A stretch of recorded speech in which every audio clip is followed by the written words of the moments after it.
Voilà, nous sommes au mois de juin et d'ici 2-3 jours, l'anniversaire de Radio Ici Maintenant. 37e année va terminer, 38e année, anniversaire de la Radio Ici Maintenant va commencer. Et je veux féliciter d'abord mon ami Didier Deplège, président de cette radio, celui qui a fait beaucoup pour créer cette radio, pour le garder. Voilà, 37-38 ans. Et félicitations pour vous toutes et tous, puisque c'est votre radio, c'est la radio qui vous donne la parole. La seule radio actuellement qui donne la parole sans vous censurer, c'est la radio Ici Maintenant. Et bien sûr, dans les limites de respecter les autres. Respecter les autres et ne pas annoncer ou donner des propos racistes, intégristes, etc. Mais vous avez la parole. Quand vous gardez respect pour l'autre et vous respectez les lois républicaines dans le cadre humain, dans le cadre de l'intelligence, vous avez la parole. On est tellement ravis d'être avec vous. Encore un autre mois de juin avec Fête de la musique. On va avoir 38 ans notre radio.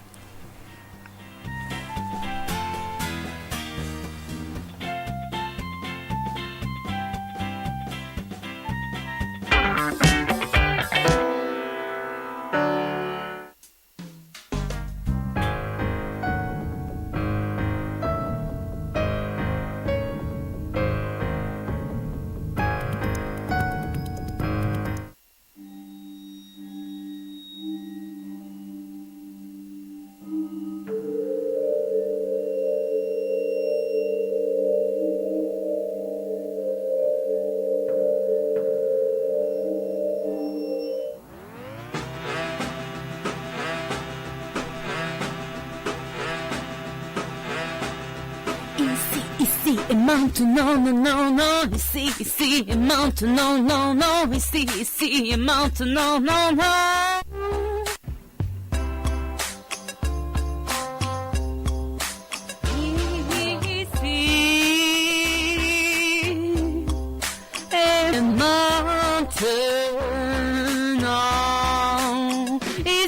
Maintenant, non, non, non, non, non, non, non, non, non, non, non. Ici et maintenant, non, non, non, non, non, non, non, non, non, non, non, non.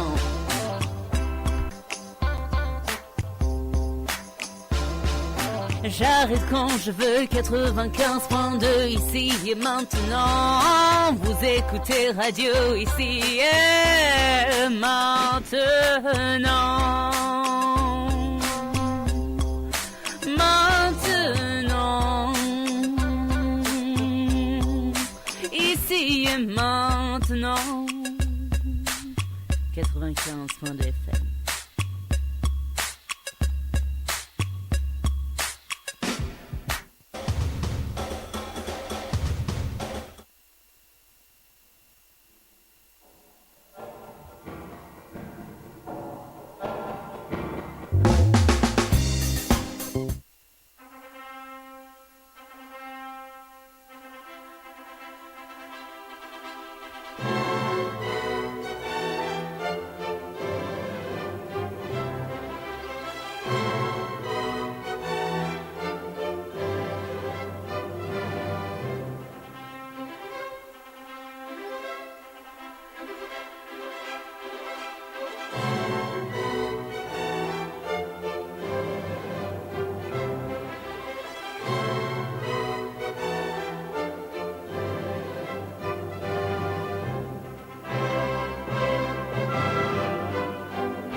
Alors, je crois que les femmes sont très très contentes. Pourquoi?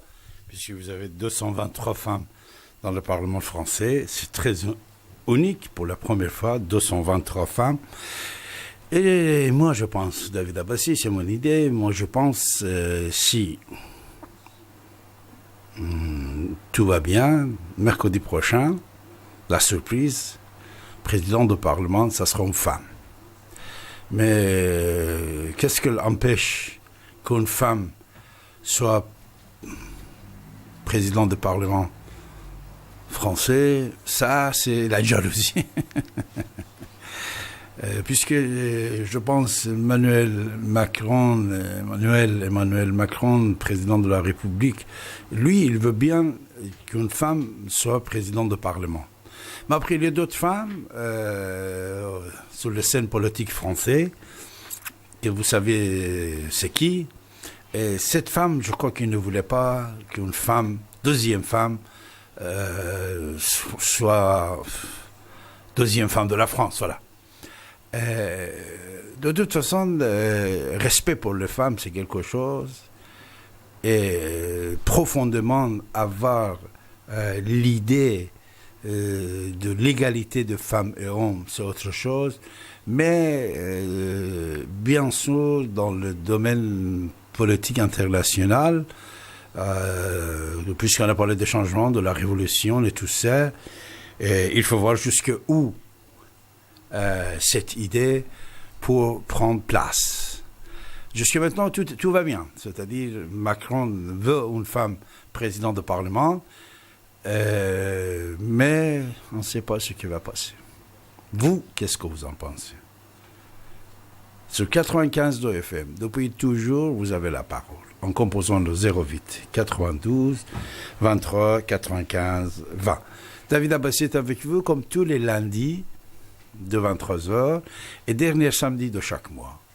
Dernier samedi de chaque mois et tous les lundis dès 23h, je suis avec vous. Et comme d'habitude, malheureusement, il y avait encore des attentats à Londres et à Paris. À Paris, j'étais dans mon bureau, tout d'un coup j'ai entendu le bruit. Et quand on a sorti, on a vu un rond-point de Champs-Élysées, une voiture, comme vous êtes déjà au courant.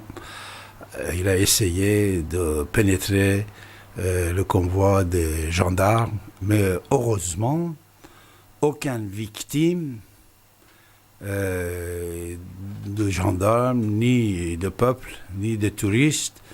Seulement, c'est le terroriste que les gendarmes ils l'ont sorti de sa voiture qui est en train de brûler.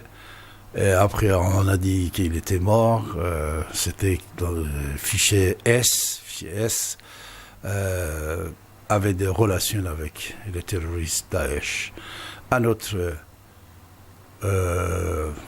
action terroriste automatique, ce sont les gens automatiques. Il avait des mitraillettes automatiques également dans sa voiture, des gaz et tout ça. Malheureusement, tout se passe comme ça, mais la France, heureusement, la police, le service de sécurité, ils travaillent bien. Les yeux et les oreilles marchent bien. Et vous savez, chaque jour, il y a des attentats grâce au service de policiers et services secrets français, on évite des attentats grâce à l'intelligence. Et bien sûr, on ne le dit pas, parce que chaque jour, si on va annoncer, voilà, ce matin, on a arrêté 5 personnes, hier, à minuit, on a arrêté une voiture pleine de bombes, patati, patata, on va avoir peur. Il ne faut pas terroriser les gens, parce que le but des terroristes, c'est quoi? C'est de terroriser les gens.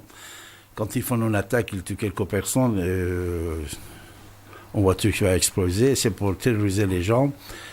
L'État, le gouvernement, les services, les médias ne doivent pas marcher dans le marché créé par les terroristes. Il ne faut pas annoncer. Mais à la fin d'année, à la fin de mois, vous allez avoir peut-être la liste, surtout avec le nouveau gouvernement, là, avec son monsieur qui a beaucoup d'expérience, qui a pris l'intérieur, et il a beaucoup aidé Manuel Valls. Vous savez que c'était la première personne qui a cru à Emmanuel Valls, et il a mis à sa disposition Macron. Macron président.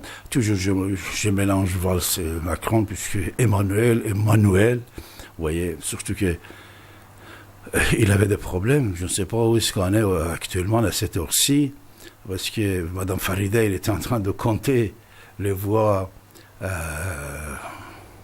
là-bas. Mais je ne sais pas pourquoi on n'annonce pas le résultat. Mais un député a été obligé de donner sa place à quelqu'un d'autre puisqu'on se trompait dans le comptage. Mais Valls n'abandonne pas, lui. Lui, il va rester. Surtout, il est en train de courir derrière Macron. Majorité présidentielle, on ne l'a pas accepté. Lui, il courait. Maintenant, ça va en 3 voix. Maintenant, le problème avec Farideh, je ne sais pas où est-ce qu'on est.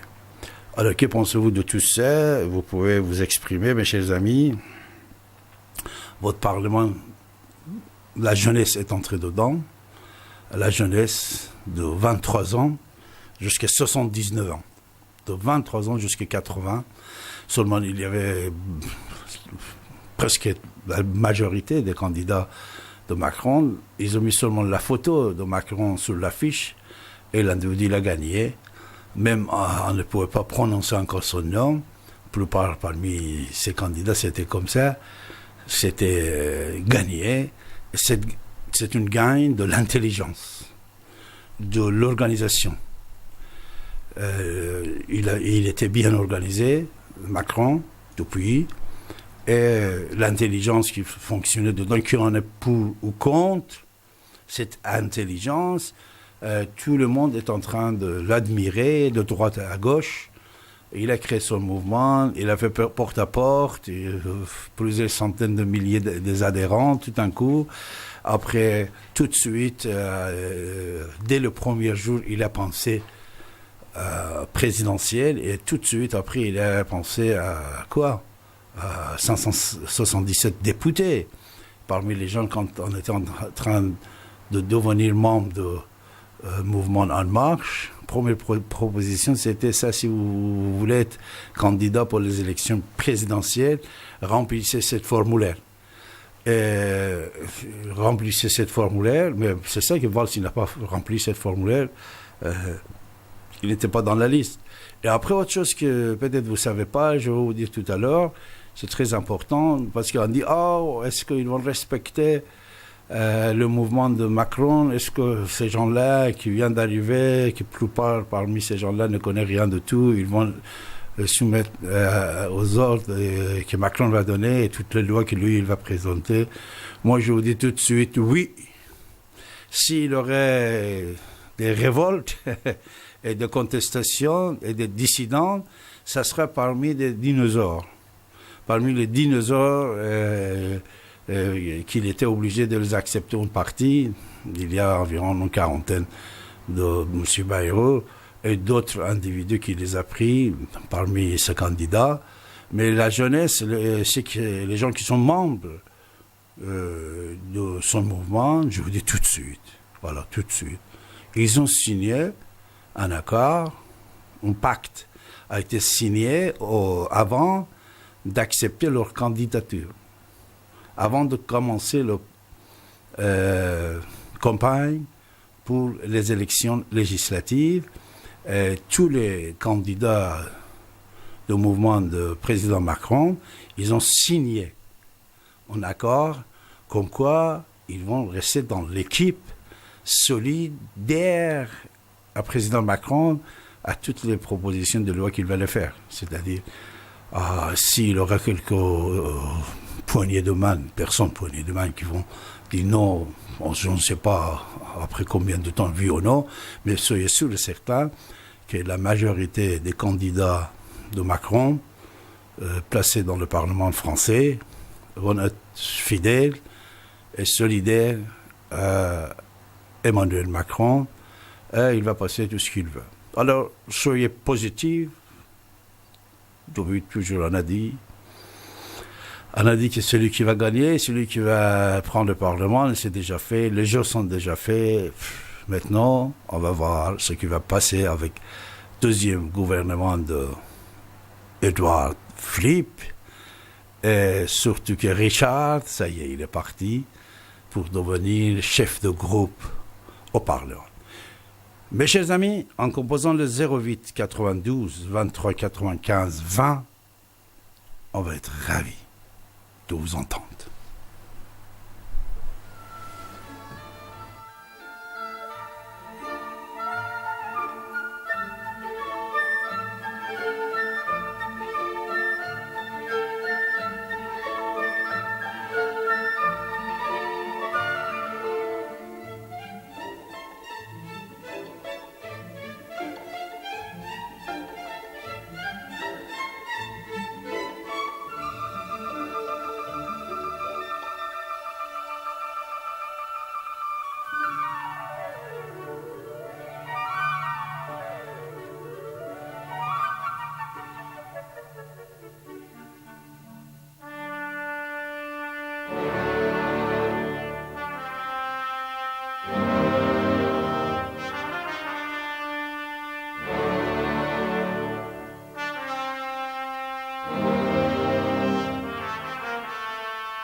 Alors notez bien 08 92 23 95 20. Vous avez la parole. J'ai le plaisir de recevoir Philippe. Bonsoir Philippe. Bonsoir. Bonsoir à tous. Bonsoir. Oui, je voulais rebondir là sur ton optimisme sur Macron et son élection. Et puis après je dirai un mot sur le terrorisme. Tu dis que c'est quelque... Cher Philippe, si vous voulez bien parler un peu plus fort en rapprochant le combiné de téléphone à proche de votre bouche. Merci. Vous dites que c'est quelqu'un d'intelligent, mais moi je pense pas que c'est quelqu'un d'intelligent. Je pense que c'est quelqu'un qui est à fond dans la communication, qui a réussi à prendre pas mal de Français pour des gens qui sont vraiment désespérés avec ce qui se passe actuellement. Qui a réussi à les convaincre, mais ça c'est de la communication. C'est ce que faisait Valls il y a 2 ans et demi ou 3 ans, puis quand on voit que finalement Valls, on a vu le pot rose, bah Valls maintenant c'est plus grand chose. Il a même, on sait même pas d'ailleurs s'il va être député ou pas député, là c'est encore autre chose. Mais bon, Macron, ce qui est extraordinaire, c'est qu'en fait c'est quelqu'un qui a été élu sans véritable programme, quoi. Finalement on sait pas trop. Alors si, on sait un petit peu parce il y a sa ministre de la Santé qui a dit qu'elle va rendre les vaccins obligatoires. Alors ça c'est quand même étrange parce que personne n'avait jamais fait ça avant, de rendre les vaccins obligatoires. Et bon, évidemment, il y a que les complotistes qui vont dire que elle obéit au grand lobby pharmaceutique. Et moi, mon intuition, c'est que va y avoir d'autres trucs comme ça, d'autres loups qui vont être qu'on va voir. C'est pas des, je pense pas que c'est des enfants de cœur. Macron, c'est pas un enfant de cœur. Hein. Quand tu dis qu'il est intelligent, ouais, enfin, c'est vrai qu'en tout cas, il s'est mené sa barre qui, c'est pas, je pense pas qu'il soit aussi bienveillant qu'il le dit. On verra bien. Hein. Moi, je souhaite que ça aille mieux, mais je n'ai pas une bonne impression là-dessus. Concernant, tu dis qu'il y a des jeunes à l'Assemblée, mais finalement, en fait, il y a plein de jeunes. Ça ne fait pas le reflet de la société. C'est tous ce qu'on appelle des catégories socio-professionnelles supérieures. Donc c'est tous des gens qui ont fait, je sais rien, moi, des études de Sciences Po, des trucs comme ça, qui n'ont pas vraiment travaillé et qui se sont dit bon bah l'occasion est bonne et on y va. Alors est-ce que parce que c'est du jeunisme, est-ce qu'on trouve que c'est bien? Est-ce que c'est parce que si on a 30 ans, bah c'est bien? Non, moi je suis pas trop d'accord.